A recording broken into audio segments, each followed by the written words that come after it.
नमस्कार, मैं रवीश कुमार। आपका देखना और केवल देखते ही रहना, इसकी जितनी तारीफ की जाए कम है। जब आप कुछ करने की हालत में ना हो या ऐसा मान लेने में फायदा हो, तब देखते रहना ही अच्छा है।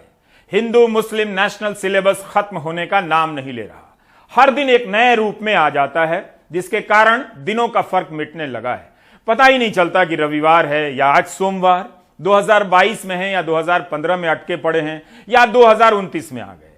दिल्ली पुलिस के आयुक्त राकेश अस्थाना ने कहा है कि जहांगीरपुरी के सी ब्लॉक की मस्जिद के लिए अनुमति नहीं ली गई थी। जो रूट था उसमें मस्जिद नहीं थी और इसके लिए जांच हो रही है, किसी को छोड़ा नहीं जाएगा। मध्य प्रदेश में ऐसे व्यक्ति को आरोपी बनाया गया है जो अस्पताल में भर्ती था और कथित रूप से घटना के वक्त एक दूसरा व्यक्ति दूसरे राज्य में था। हिमाचल प्रदेश में धर्म संसद हुई, जिसमें एक समुदाय के खिलाफ मारने काटने के नारे लगाए गए। ये सारे भाषण हिंदी मीडियम में हुए हैं। उधर सुप्रीम कोर्ट ने केंद्रीय गृह राज्य मंत्री के बेटे की जमानत रद्द कर दी है। प्राइम टाइम के इस एंकर के लिए इन घटनाओं से रोज गुजरना हिंसा के बीच घिरे होने जैसा लगता है। हिंदी मीडियम के बच्चों और युवाओं के हाथ में देसी कट्टे और जुबान पर दूसरे धर्म को गालियां देखकर दहशत हो जाती है। इंग्लिश मीडियम वाले बच्चे बहुत सेफ हैं। वे केवल ट्विटर पर सपोर्ट कर कोचिंग में चले जाते हैं और उनके मां बाप व्हाट्सएप ग्रुप में खो जाते हैं। आज के भारत को इस सवाल की नजर से देखिए, यह एक भारत है या एक तरफा भारत है? सबका भारत है या एक तरफा भारत है? हम बारी बारी से दिल्ली, उत्तर प्रदेश, मध्य प्रदेश, हिमाचल प्रदेश के मुद्दे पर आएंगे, लेकिन आप हमारे साथ यहां आइए। सारे अवरोधों को हटा के रहेंगे, हम हिंदू राष्ट्र बना के रहेंगे। जहां रविवार को कानपुर के निराला नगर में हजारों की भीड़ जमा हुई, जब इंग्लिश मीडियम इंडिया के लोग बैंक्वेट हॉल में शादी और दोस्तों के यहां लंच और डिनर पर व्यस्त थे, तब हिंदी मीडियम भारत के 6000 गांवों के बच्चे, किशोर, युवा इतनी तेज गर्मी में राम बनकर आए थे और देर शाम तक इस मैदान में रुके रहे। दैनिक भास्कर ने लिखा है कि 21 जिलों से बच्चे लाए गए, जिन्हें राम और हनुमान की वेशभूषा में तैयार किया गया। भास्कर के अनुसार दिल्ली के कारीगर ताजुद्दीन ने विशालकाय पुष्पक विमान बनाया। कितनी मेहनत की होगी उन लोगों ने।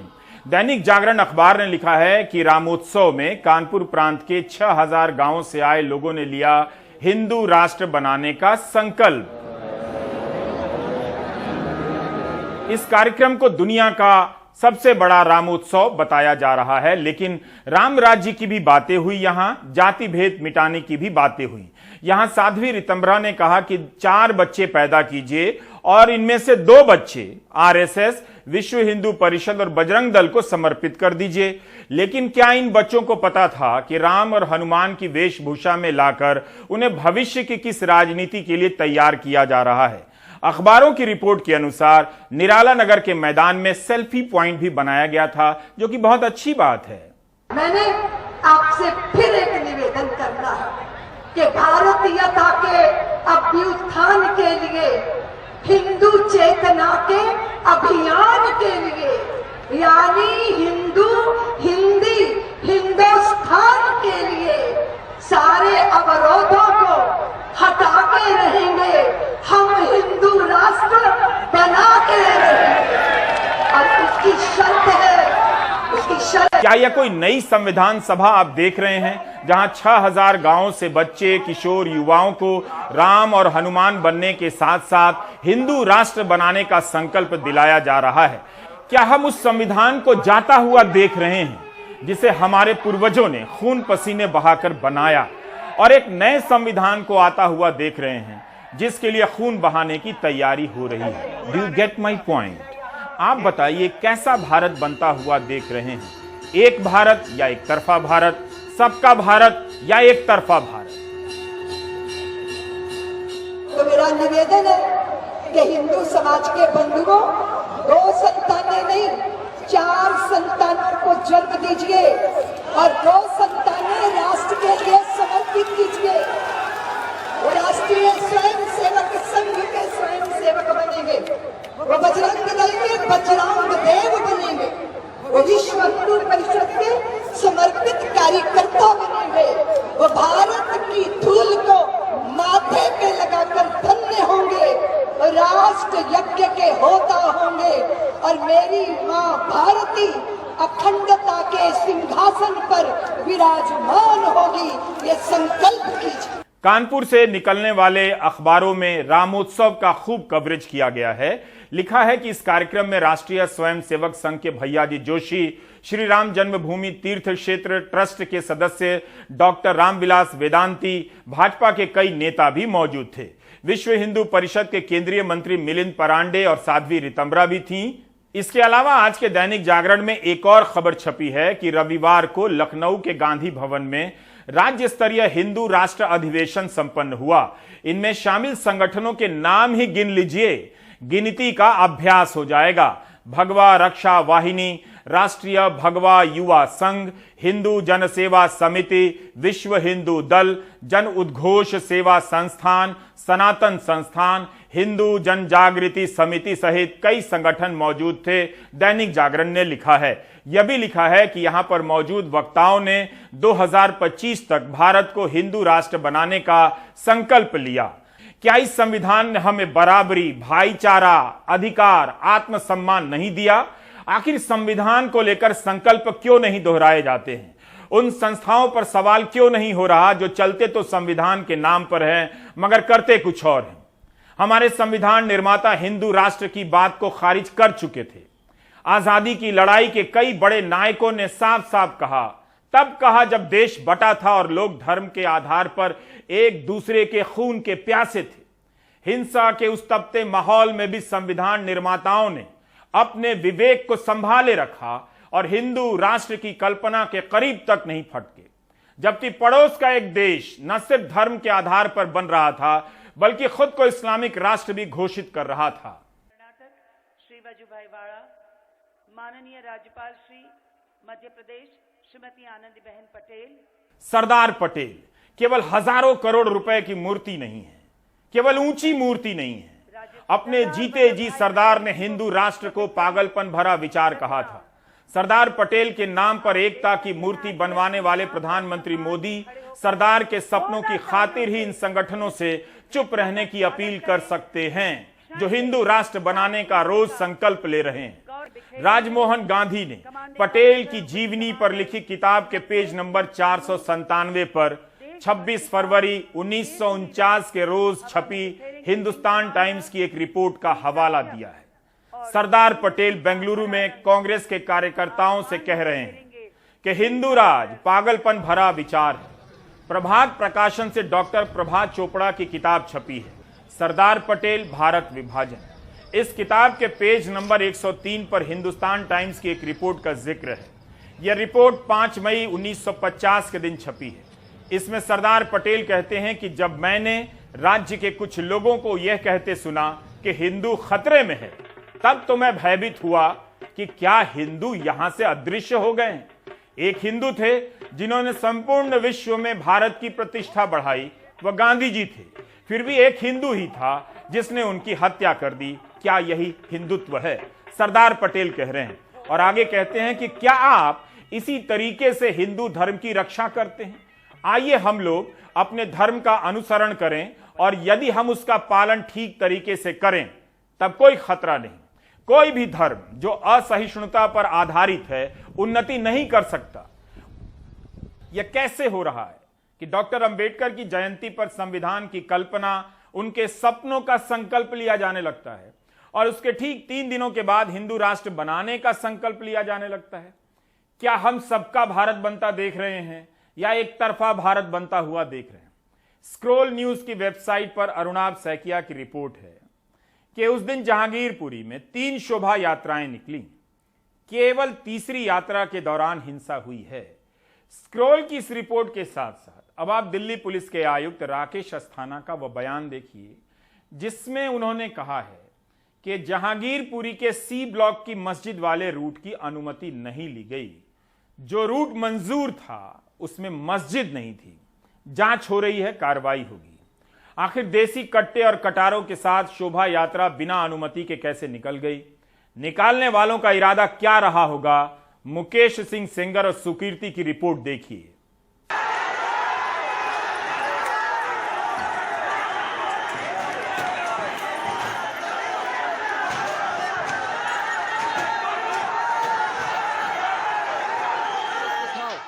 हनुमान जयंती पर जो शोभा यात्रा निकली थी उसमें बालिग लड़कों के साथ साथ नाबालिग बच्चे भी हैं जिनके हाथ में हथियार हैं। आप पिस्तौल से लेकर तलवार तक देख सकते हैं, लेकिन हम उन नाबालिगों के चेहरे नहीं दिखा सकते क्योंकि ऐसा करने की कानून इजाज़त नहीं देता।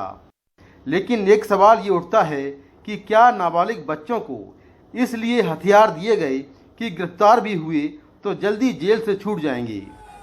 आखिर तलवार, चाकू, देसी कट्टे और डंडे के साथ शोभा यात्रा क्यों निकाली गई? क्या देसी कट्टों से किसी धार्मिक यात्रा की शोभा बढ़ती है?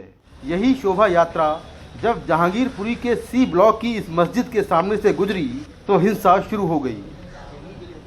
ये जब हिंदू लोग आ रहा था, 3 गाड़ी लेके आ रहा था इधर से, कोई मुसलमान भाई कुछ नहीं बोला, तो ये लोग यही गाड़ी खाली कर दिया। तो कुछ आदमी लाके ऐसा धक्का मार रहा था, तो यहाँ झंडा गाड़ने के लिए ये लोग उतर गया था, वहाँ चढ़ गया था। ये दोनों जो हमारा मुसलमान भाई पत्थर फेंका था, वो लोग भी पत्थर फेंक रहा था, तो दोनों तरफ से तो ये लड़ाई विवाद हो गया। तो उसको भगाने के लिए जब वो भाग जाए, हम क्यों करने देंगे? ये झंडा हमारे तो घर के पास ये हिंदू है, मुसलमान भाई, ऐसा भाई भाई हम लोग रहता है। स्थानीय लोगों का कहना है कि जब हिंसा शुरू हुई तब वहां पुलिस बहुत कम संख्या में मौजूद थी। देखते ही देखते दोनों ही पक्षों में जबरदस्त पथराव शुरू हो गया। आगजनी हुई, वाहनों में तोड़फोड़ हुई, दुकानों को लूटा गया। अकबर ने दुकान बंद कर घर के अंदर छिपकर किसी तरह जान बचाई। अकबर, फायरिंग की आवाज़ सुनी थी आपने? जी, आवाज़ तो आ रहा था काफ़ी, पर मैं ये नहीं देखा कहाँ से हो रहा है, कौन चला रहा है। मैं अपने घर के अंदर छुप गया डर के मारे। बेकार है, कोई पथवार कर रहे हैं, किसको क्या लग जाए। मेरे बच्चे हैं, बीवी है, तो घर का मैं अकेला ही हूँ, इसलिए मैं इतने कुछ देखा नहीं, उतना वो किया नहीं। मैं घर के अंदर अपने घुस गया। इसी भीड़ में नीले कुर्ते में ये युवक गोली चलाते दिखता है। इसका नाम सोनू चिकना बताया गया है। ये हिंसा करीब आधे घंटे चली। जब पुलिस के सीनियर अधिकारी ज्यादा पुलिस बल के साथ मौके पर पहुंचे तब हालात पर काबू पाया गया। मस्जिद के लोग कहते हैं कि शोभा यात्रा के लोग भीतर घुस गए और तोड़फोड़ की। शोभा यात्रा में शामिल लोगों का कहना है पहले मस्जिद से पत्थर बरसाए गए, उनकी कोई गलती नहीं थी। उस समय जो पुलिस थी, हमारे साथ जो जुलूस के साथ जो गाड़ी वो थी, पुलिस की जिप्सी, एक जिप्सी थी और 3-4 पुलिस वाले थे, ज़्यादा संख्या में थे नहीं। तो उस समय तक पुलिस नहीं आई है। बाद में जब पुलिस बल आया है, काफ़ी संख्या में जब पुलिस आई है, फिर उसके बाद ये लोग शांत हुए हैं। लेकिन फिर भी लगभग 10 साढ़े 10 बजे तक भी लोग सब हुजूम लगा करके यहीं खड़े थे, हम लोग पीछे हो गए थे। दिल्ली पुलिस का कहना है कि शोभा यात्रा के लिए इजाज़त नहीं ली गई थी, लेकिन क्या पुलिस को खबर नहीं थी कि देसी कट्टे, तलवारें लेकर इलाके में शोभा यात्रा निकल रही है? ये लोग कौन हैं? कहीं ऐसा तो नहीं कि हिंसा के इरादे से पुलिस की नज़र से बचाकर शोभा यात्रा निकाली गई? सीसीटीवी फुटेज और दूसरा जो डिजिटल एविडेंस अवेलेबल है उसके एनालिसिस चल रही है। उसके आधार पे अभी कुछ और लोगों को आइडेंटिफाई किया गया है। अब दिल्ली पुलिस के कमिश्नर ही कह रहे हैं कि शोभा यात्रा की इजाज़त नहीं थी। तब क्या उसके आयोजकों और देसी कट्टे के साथ शामिल लोगों को इस तरह से उठाकर पुलिस वाले टांग कर ले जाएंगे, जैसे इस शख्स को पुलिस टांग कर ले जा रही है, जो थाने जाने से इनकार कर रहा है, रो रहा है कि वह बेकसूर है।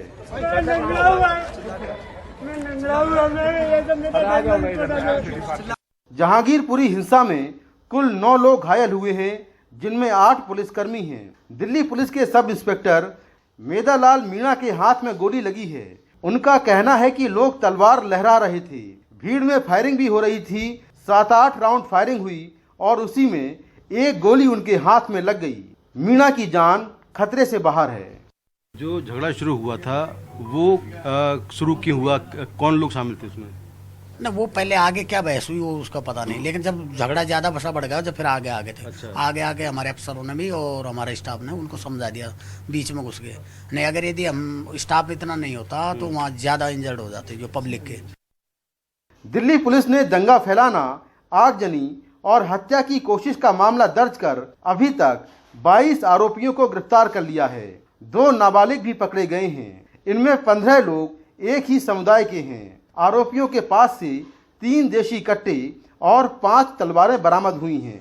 पुलिस पर यह आरोप लगे कि एक ही पक्ष के लोगों को गिरफ्तार किया गया है, यह पक्षपात है।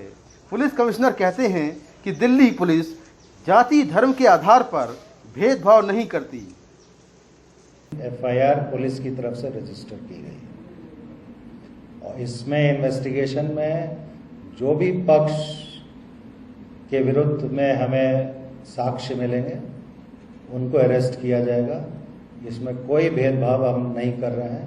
अभी भी जो 23 व्यक्ति अरेस्ट किए गए हैं उसमें दोनों पक्ष के लोग शामिल हैं। तो बचोगा बेटा, कोई मारेगा नहीं आपको, कोई मारेगा नहीं। बोलो किस तरह आपने ले रखा है इसको? क्यों बताओ, आपको डर है किसी से? तो फिर किस लिए बेटा? सब भाई भाई है, यहाँ लड़ाई मत करो। गिरफ्तार लोगों में अंसार को लेकर विवाद है। इस वीडियो में अंसार एक नाबालिग बच्चे को बता रहा है कि डरने की जरूरत नहीं है, हाथ में हथियार लेकर चलने की जरूरत नहीं है। यह वीडियो अंसार की पत्नी सकीना ने दिया है। दिल्ली पुलिस इस अंसार को मुख्य आरोपी बता रही है। पुलिस का दावा है कि अंसार 4-5 लोगों को लेकर भीड़ में आया और झगड़ा शुरू कर दिया। अंसार पर पहले के भी कुछ केस दर्ज हैं। इसके अलावा असलम नाम का शख्स भी गिरफ्तार हुआ है। पुलिस के मुताबिक असलम ने फायरिंग की, जिसमें एक गोली मेदा लाल को लगी। जो इन्वेस्टिगेशन है और जो ड्यू लीगल एक्शन है वो प्रोफेशनल और फेयर तरीके से हम अमल में लाएंगे। एफआईआर में जो नामजद अभियुक्त है उसको हमने अरेस्ट किया है। अब पुलिस कमिश्नर कह रहे हैं कि शोभा यात्रा की इजाजत नहीं ली गई, तब क्या इसके आयोजकों को मुख्य आरोपी बनाया जाएगा? अंसार की पत्नी सकीना और हिंदू पड़ोसी उसके पक्ष में आ गए हैं। उनका कहना है कि अंसार की झगड़े में कोई भूमिका नहीं है। अंसार तो लोगों को समझाने गया था। कह रहा तब बजा 6:30 बजा चुका था, तब मुझे कह रहा मनी खाना निकाल दो, मुझे बहुत भूख लगे। इतना में मैं ऊपर खाना निकालने गया तो देखूं तो बाजार से फोन आया कि भाई आप जल्दी आ जाओ, यहाँ पर बहुत मारामारी हो रहा, आप आ जाओगे तो थोड़ा माहौल ठंडा हो जाएगा। सोमवार को फॉरेंसिक एक्सपर्ट ने मौके पर पहुंचकर कई घरों से, सड़क से सबूत इकट्ठा करने की कोशिश की।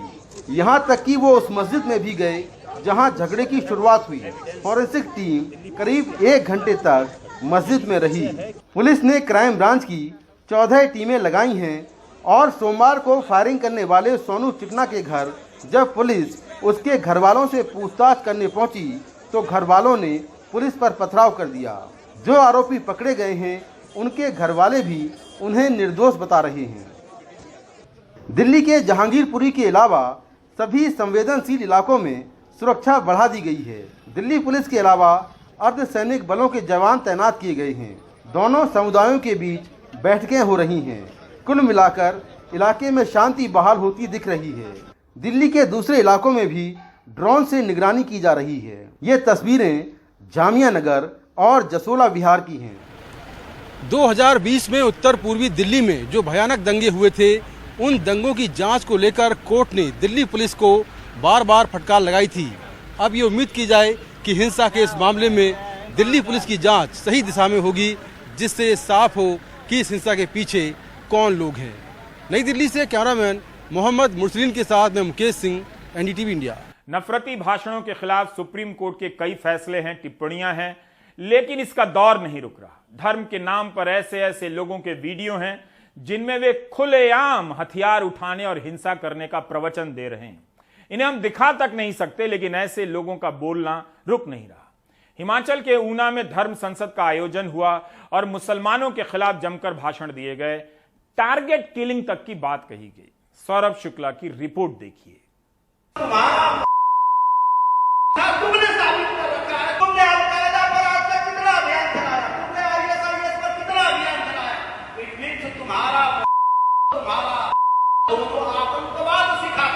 अगर आपको कोई बिच्छू दिखाई देगा, सांप दिखाई देगा, आप इंतजार करोगे कि वो आपको काटेगा, आप उसे तब मारेंगे, आप उसे देखते ही मार देंगे। तो ये आस्तीन के सांप है, ये जहरीले बिच्छू है, आपको काट लेंगे। आवश्यकता अभी ये आन पड़ी है कि सनातनियों को देखते ही हमला करना पड़ेगा। मैं तो कहना चाहता हूं केवल 7 साल के बाद जैसे भारत का प्रधानमंत्री मुसलमान बनेगा, भारत अखंड होना शुरू हो जाएगा, क्योंकि भारत के अखंड होने की बाधा एकमात्र ये हिंदुओं की आबादी है। जैसे जैसे ये हिंदुओं की आबादी खत्म होती चली जाएगी, भारत अखंड होता चला जाएगा। जब तुम किसी के लिए नहीं रो रहे तो ये भी तय समझो कि जिस दिन तुम्हारे साथ कोई गलत काम होगा, तुम्हारे लिए भी कोई रोने वाला नहीं मिलेगा। जिस पढ़ा करके आज मुसलमान अपने आप को जिहादी और संगठित और कत्लेआम मचा रहा है, वो बेसिकली वो किताब उनकी है ही नहीं, उनके साथ भी छल कपट किया गया। ये बात जितेंद्र नारायण सिंह त्यागी जी ने खुद बताई। ये सभी नफरत भरे भाषण हिमाचल प्रदेश के ऊना में बेल पर बाहर यति नरसिंहानंद द्वारा आयोजित धर्म संसद में दिए गए। दिलचस्प बात तो यह है कि यति नरसिंहानंद हरिद्वार में ऐसी कथित धर्म संसद में नफरती भाषण देने के लिए गिरफ्तार हुआ था। यति नरसिंहानंद जमानत पे बाहर है और जमानत की शर्त में साफ लिखा है कि नरसिंहानंद ना तो नफरती भाषण देगा और ना ही ऐसे किसी आयोजन में हिस्सा लेगा जहां सामाजिक सौहार्द बिगाड़ने वाले भाषण दिए जा रहे हों। लेकिन नरसिंहानंद खुलेआम न्यायालय का मजाक उड़ाते हुए, जमानत के नियमों का उल्लंघन करते हुए नफरत भरे भाषण दे भी रहा है और ऐसे आयोजन भी कर रहा है। ये इस धर्म संसद के आयोजकों में से एक सत्यदेव सरस्वती हैं, जिनका कहना है कि उन्हें भारत के कानून पर भरोसा ही नहीं है और सभी हिंदुओं को मुसलमानों के खिलाफ हथियार उठाने चाहिए। मेरी बात सुनिए, भगवान श्री कानून पे यकीन नहीं। कानून अगर कानून अपना कार्य करता तो हम लोग क्यों ये धर्म संसद करते? हमारी बच्ची मारी गई, किसी के मुंह से एक शब्द तक नहीं निकला। हिमाचल पुलिस इस पूरे आयोजन से नदारद रही। बस आयोजकों को एक नोटिस दिया गया जिसमें लिखा है कि इस धर्म संसद में किसी समुदाय और जाति विशेष के खिलाफ नफरत भरे भाषण दिए गए तो कानूनी कार्रवाई की जाएगी। लेकिन पुलिस की चेतावनी को अंगूठा दिखाते हुए जमकर नफरत भरे भाषण दिए गए। सुप्रीम कोर्ट इस धर्म संसद को लेकर हिमाचल सरकार को नोटिस जारी कर जवाब मांग चुका है, जिसकी सुनवाई 22 अप्रैल को होनी है। प्रशासन को पता है कि इस धर्म संसद की जानकारी सुप्रीम कोर्ट को है, फिर भी धर्म संसद में एक भी पुलिस वाला मौजूद नहीं था। जबकि जवाब देना है प्रशासन को कि इस धर्म संसद में क्या हेट स्पीचेस, नफरती भाषण दिए गए या नहीं।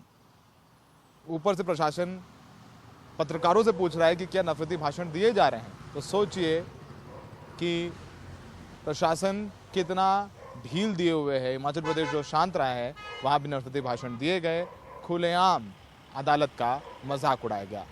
सहयोगी पवन कुमार के साथ ऊना से सौरभ शुक्ला, एनडीटीवी इंडिया।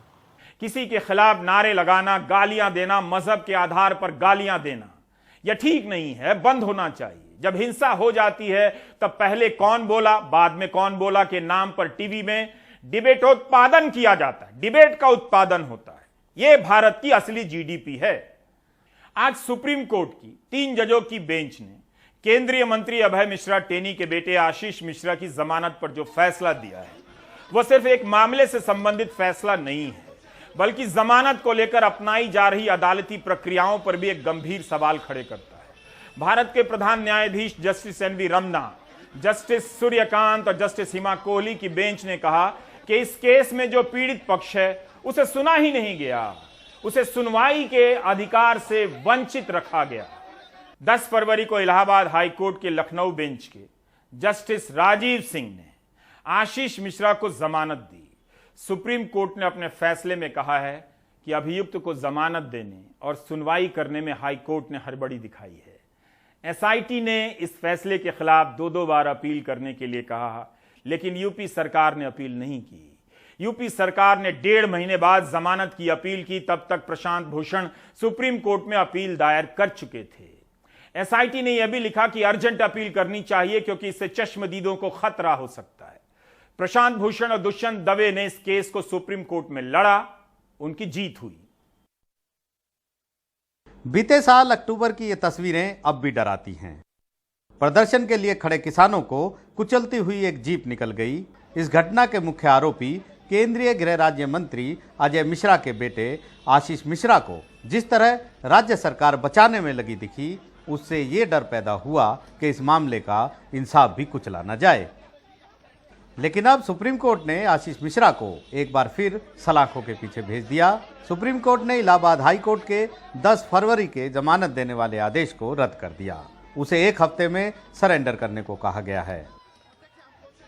मैं माननीय न्यायपालिका के से बहुत ही शुक्रगुजार हूं उनका कि उन्होंने जो फैसला लेना चाहिए था बहुत ही सही फैसला लिया गया है और मैं उम्मीद करता हूं आगे भी वो दोषियों को सजा दिलवाने में पूर्ण रूप से हम लोगों के साथ रहेंगे। धन्यवाद देता हूं सुप्रीम कोर्ट का कि उन्होंने निष्पक्षता से न्याय किया है। धन्यवाद देता हूं उन वकील साहिबों का जो ईमानदारी से हम लोगों के साथ में खड़े रहे और हमारे केस को मजबूती दी। धन्यवाद देता हूं उन सभी साथियों का जो इस केस की पैरवी के लिए हमारे साथ में कंधे से कंधा मिलाकर खड़े रहे। अपने फैसले में सुप्रीम कोर्ट ने कहा, हाई कोर्ट आशीष मिश्रा की जमानत अर्जी की मेरिट पर निष्पक्ष और संतुलित ढंग से विचार कर 3 महीने में फैसला करे। हाई कोर्ट ने कई अप्रासंगिक चीजों को महत्व दिया। एफआईआर को घटनाओं का इंसाइक्लोपीडिया नहीं माना जा सकता। कोर्ट को सबूतों का मूल्यांकन करने से बचना चाहिए क्योंकि ये काम ट्रायल कोर्ट का है। हाई कोर्ट को पोस्टमार्टम आदि में नहीं जाना चाहिए था। हाई कोर्ट ने पीड़ितों को अधिकार से वंचित किया। पीड़ितों को सुनवाई में शामिल होने का अधिकार है। हाई कोर्ट ने गैर जरूरी जल्दबाजी दिखाई, अप्रासंगिक विचार रखे और मिसालों की अनदेखी की। वहीं सुप्रीम कोर्ट ने गवाहों पर हमले पर भी चिंता जताई है और कहा है कि अगर ये सही है तो ये अधिकारियों के लिए जागने का वक्त है। लखीमपुर के बीजेपी दफ्तर में हमें ऐसा कोई नहीं मिला जो आशीष मिश्रा के बेल कैंसिलेशन ऑर्डर पर रिएक्शन दे पाए। हमें आशीष मिश्रा के पिता Ajay Mishra junior home minister हैं और फरवरी में जब आशीष मिश्रा को बेल मिली थी इलाहाबाद हाई कोर्ट से, उसके अगले दिन से वो बीजेपी के कैंपेन में यहाँ लग गए थे और बीजेपी ने अपना रिकॉर्ड यहाँ बरकरार रखा। 8 की 8 विधानसभा सीट जो हैं इस बार भी चुनाव में इसी पार्टी ने जीती। इस मामले में आशीष मिश्रा की गिरफ्तारी से लेकर जांच की निगरानी तक के आदेश सुप्रीम कोर्ट ने ही दिए हैं। समय समय पर वो कहते रहे, राज्य सरकार को बार बार वो डांटते भी रहे, कोई गलतियाँ होती थी वो बताते रहे। गवाहों की सुरक्षा की बात की, उन्होंने अपग्रेडेड एसआईटी बनाई और रिटायर्ड चीफ जस्टिस पंजाब और हरियाणा के श्री राकेश कुमार जी के, उनका ये मानना था कि हमको न्याय देना है और आज उस न्याय को लोगों के बीच में आया और आज जो है उन्होंने आशीष मिश्रा की बेल कैंसिल कर दी। क्या बोला है बेल कैंसिल करते हुए? बेल कैंसिल करते समय उन्होंने ये बोला कि हाई कोर्ट को जो है अपने जो है सीमा में रह के निर्णय करना चाहिए था, अपने निर्णय में उनको जो है सीमा को पार नहीं करना चाहिए। ये एक ऐसा मामला है जिसमें यूपी सरकार की भूमिका शुरू से ही अजीबोगरीब रही है। पहले वो कहती रही कि वो जमानत का विरोध करती है, लेकिन सुप्रीम कोर्ट में उसने अपील तक दाखिल नहीं की। सुप्रीम कोर्ट में भी उसने अजीबोगरीब बात की और कहा कि आशीष मिश्रा के भागने की कोई संभावना नहीं है। लेकिन सुप्रीम कोर्ट इस बात को जानता था कि जब तक वो दखल नहीं देगा, आशीष मिश्रा जैसे रसूखदार आरोपियों को राहत मिलती रहेगी। लखनऊ से आलोक पांडे के साथ, दिल्ली से Ashish Bhargav, NDTV India. Supreme court ने कहा है कि जमानत के आवेदन पर फैसला करते समय अदालत को सबूतों का मूल्यांकन करने या विस्तृत मूल्यांकन करने से बचना चाहिए। क्या ऐसा सभी मामलों में हो रहा है? अगर नहीं तो इसका मूल्यांकन कैसे होगा कि नहीं हो रहा?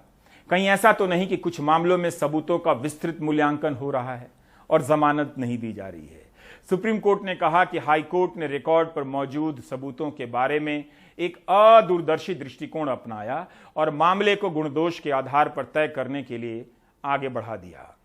उन्होंने ये बोला है कि सबसे पहले तो आपको ये देखना होगा कि ये इसने जो अपराध किया है ये कितना गंभीर है।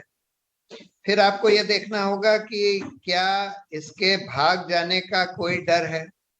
फिर आपको ये देखना होगा कि क्या ये विटनेस से टैंपर कर सकता है, कितना असरदार आदमी है, कितना ताकतवर आदमी है और विटनेसेस को इन्फ्लुएंस कर सकता है, करेगा क्या।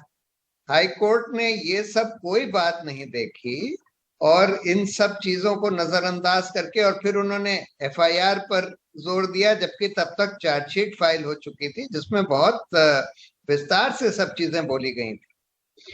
उसके अलावा उन्होंने ये भी बोला है कि इसमें जो शिकायतकर्ता थे जिन्होंने एफआईआर दर्ज करी, यानी कि जो किसान और उनकी फैमिली, जिन किसानों को मारा गया और जो जिनको चोटें आई, उनकी फैमिली को भी हाईकोर्ट को सुनना चाहिए था।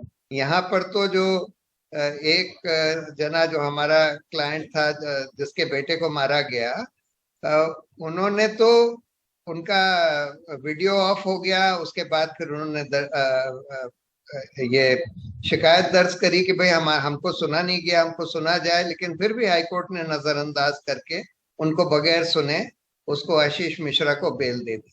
तो ये बहुत अहम फैसला है, इसमें बहुत सारी जो प्रिंसिपल्स हैं बेल के वो सारे ले डाउन करे गए हैं, फिर से रीइटरेट करे गए हैं, और उम्मीद है कि इस फैसले का आगे के केसों में भी असर पड़ेगा बेल देते समय। उधर दूसरे तरह के केसेस हैं जहां पर जैसे ये आनंद तुमले और यहाँ उमर खालिद वगैरह के जैसे केसेस, जो लोग सालों साल तक जेल में पड़े हुए हैं उनको बेल नहीं मिल रही, जबकि उनको बेल डिनाई करने का कोई आधार नहीं है, क्योंकि ना तो कोई भागने का वो है, ना कोई विटनेस से टैंपर करने की बात है, ना ही उनके कोई इतने गंभीर अपराध हैं। यहाँ तो इस केस में तो बहुत गंभीर अपराध भी था, विटनेस से टैंपर करने की भी आशंका थी, भागने की भी आशंका थी आशीष मिश्रा के केस में। हम अनगिनत बार इस हिंसा को गलत बता सकते हैं, बताते रहे हैं, लेकिन यह समाज हमारे सामने भी नजर मिलाकर कहेगा गलत है, मगर मानेगा वही जो हाउसिंग सोसाइटी, रिटायर्ड अंकिलों, एनआरआई अंकिलों और रिश्तेदारों के व्हाट्सएप ग्रुप में कहा जा रहा है। जो आप बाहर होता देख रहे हैं उसकी तैयारी इस तरह के ग्रुप में भीतर भीतर कई साल से हो रही है, दिन रात हो रही है। हिंदी मीडियम के युवाओं को तय करना है कि उन्हें अपने बुजुर्गों से कैसा भारत चाहिए, सबका भारत या एक तरफा भारत। बेहतर है अंग्रेजी सीख लीजिए और ब्रेक ले लीजिए।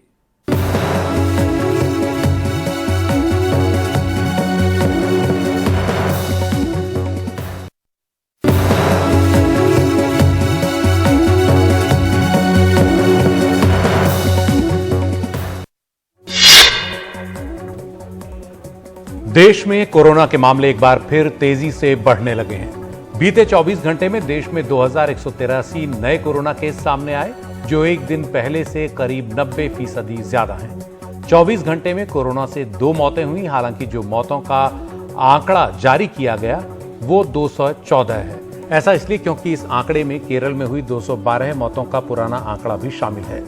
इनमें से 62 मौत कोर्ट के निर्देश के बाद घोषित की गई और 13 अप्रैल से 16 अप्रैल के बीच 150 मौतों की संख्या को जोड़ा गया। इस बीच एक्टिव मामलों की तादाद में थोड़ी कमी आई है। एक्टिव मामले 11,558 से घटकर 11,542 हो गए हैं। जिन शहरों में कोरोना के केस सबसे तेजी से बढ़े हैं उनमें दिल्ली सबसे आगे है, जहां 24 घंटे में कोरोना के 517 नए केस दर्ज किए गए। दिल्ली में इस तरह कोरोना के एक्टिव केस बढ़कर 1,518 हो चुके हैं। बीते कुछ दिनों में दिल्ली और एनसीआर के कई स्कूलों के छात्र कोरोना पॉजिटिव पाए गए हैं। इस वजह से इन स्कूलों को कुछ दिनों के लिए बंद करना पड़ा है। कोरोना के बढ़ते मामलों को देखते हुए उत्तर प्रदेश सरकार ने कई शहरों में मास्क पहनना अनिवार्य कर दिया है। इनमें नोएडा, गाजियाबाद, हापुड़, मेरठ, बुलंदशहर और बागपत शामिल हैं। माना जा रहा है कि दिल्ली में बढ़ते मामलों को देखते हुए जल्द ही दिल्ली में भी मास्क को फिर अनिवार्य किया जा सकता है। गुजरात के वडोदरा में रविवार रात हुआ एक छोटा सा सड़क हादसा सांप्रदायिक झड़प में बदल गया। पुलिस के मुताबिक 2 अलग अलग समुदायों के लोगों के 2 टू व्हीलर आपस में टकरा गए। इसके बाद जो बहस हुई वो झगड़े में बदल गई, जिसमें दोनों ही पक्षों के लोग शामिल हो गए। दोनों ही पक्षों की ओर से इसके बाद पत्थरबाजी हुई, कुछ गाड़ियों को तोड़ दिया गया। इस दौरान एक पक्ष की ओर से करीब के एक धार्मिक स्थल को नुकसान भी पहुंचाया गया। इस झड़प में 3 लोग घायल हुए हैं। पुलिस ने घटना के सिलसिले में 19 लोगों को गिरफ्तार किया है। इसके अलावा झड़प से पहले हुई सड़क दुर्घटना के सिलसिले में 3 लोगों को गिरफ्तार किया गया है। दुर्घटना और दंगे के मामले में 2 अलग अलग एफआईआर दायर की गई है। कांग्रेस में शामिल होने की अटकलों के बीच चुनाव रणनीतिकार प्रशांत किशोर ने आज कांग्रेस अध्यक्ष सोनिया गांधी से मुलाकात की। सोनिया गांधी कांग्रेस को नए सिरे से खड़ा करने के प्रशांत किशोर के प्रस्ताव पर गंभीरता से विचार कर रही हैं, जिस पर विचार विमर्श के लिए सोनिया गांधी ने कांग्रेस के कुछ चुने हुए नेताओं को एक बैठक में बुलाया। कांग्रेस महासचिव प्रियंका गांधी भी इस बैठक में शामिल हुई। प्रशांत किशोर ने 2024 के आम चुनाव के लिए कांग्रेस की रणनीति पर काम किया है, जिसमें चुनी हुई 370 सीटों पर ही कांग्रेस को पूरा ध्यान केंद्रित करने के लिए कहा गया है। बाकी सीटों पर अन्य पार्टियों से गठबंधन करने का प्रस्ताव इस रणनीति में रखा गया है। प्रशांत किशोर ने सुझाव दिया है कि उत्तर प्रदेश, बिहार और ओडिशा में कांग्रेस अपने दम पर ही चुनाव लड़े, जबकि तमिलनाडु, पश्चिम बंगाल और महाराष्ट्र जैसे राज्यों में गठबंधन सहयोगियों के साथ मिलकर चुनाव में उतरा जाए। कांग्रेस के कुछ सूत्रों के मुताबिक राहुल गांधी इस विचार से सहमत बताए गए हैं। कांग्रेस नेताओं की बैठक में प्रशांत किशोर के पार्टी में शामिल होने पर भी विचार हुआ है, जिसे लेकर कांग्रेस में दो तरह के विचार बताए जा रहे हैं। कांग्रेस का एक धड़ा प्रशांत किशोर को पार्टी में लेने के पक्ष में नहीं है, क्योंकि वो कई ऐसे नेताओं और उनकी पार्टियों के करीब रहे हैं जो चुनाव में कांग्रेस के प्रतिद्वंदी रहे हैं।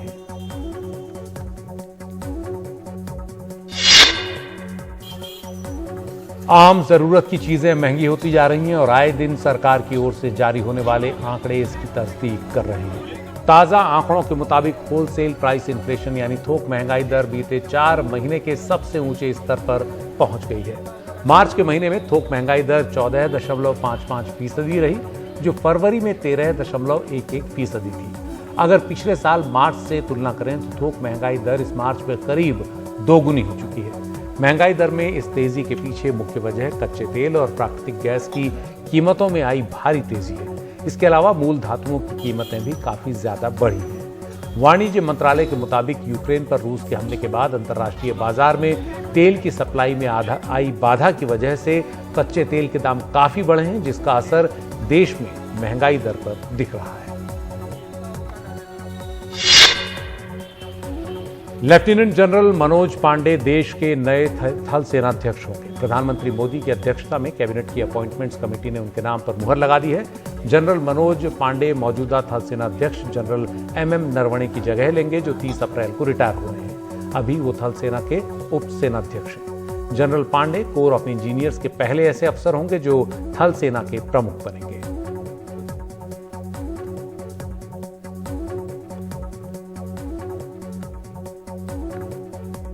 और आप देख रहे थे प्राइम टाइम। नमस्कार।